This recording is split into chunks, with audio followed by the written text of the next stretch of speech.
מוכנים? אקשן.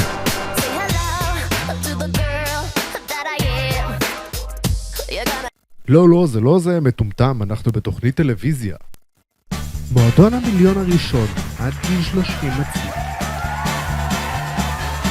ברוכים הבאים לתוכנית מועדון המיליון הראשון עד גיל 30. מי לא היה רוצה חיים שלווים? הכנסה יציבה ואפשרות לטייל בעולם כמה שרק רוצים. אז לנו יצא להכיר באופן אישי את אמיר. אמיר התחיל אצלנו תהליך לפני כשנתיים, והיום חייו השתנו. שלחנו את כתבינו לנסות למצוא את אמיר, וכך היה. תודה רבה אדוני, טיסה נעימה. אמיר, רק רגע לפני שאתה יוצא. וואי אמיר, לקח לי הרבה מאוד זמן למצוא אותך.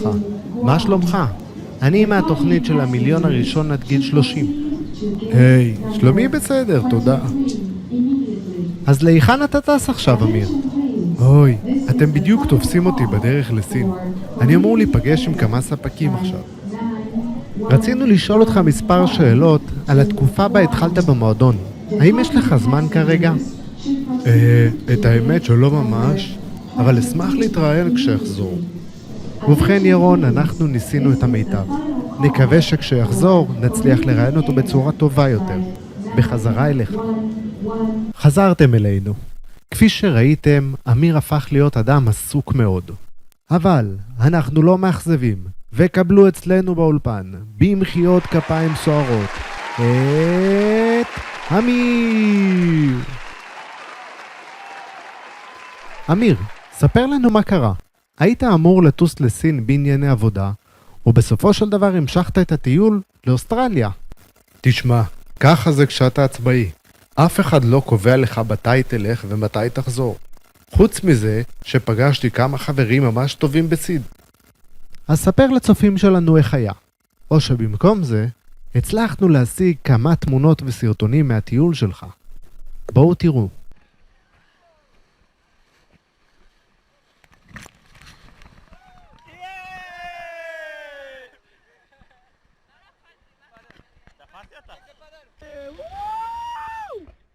יאללה מכבי!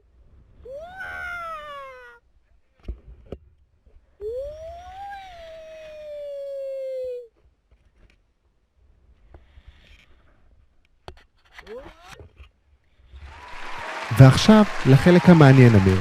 ספר לצופינו במה בדיוק אתה עובד. קשה לתאר בכמה משפטים את התעסוקה שלי, אבל בעיקרון יש לי כמה חנויות אלקטרוניות שמספקות לי הכנסה פסיבית. החנויות ממוקמות בפלטפורמות המסחר הטובות ביותר בעולם. מה זאת אומרת חנויות אלקטרוניות? האם יש לך סחורה שאתה מחזיק? לא, אני לא מחזיק מוצרים באופן פיזי. אני עובד בשיטה שנקראת שיטת דרופשיפינג. טוב אמיר, זמננו תם. הייתי יכול להקשיב לך עוד שעות, אך אנחנו חייבים לסיים. חברים, אני חושב שמגיע לאמיר מחיאות כפיים על הזמן וההשקעה שלו אלינו. אמיר, תודה רבה לך.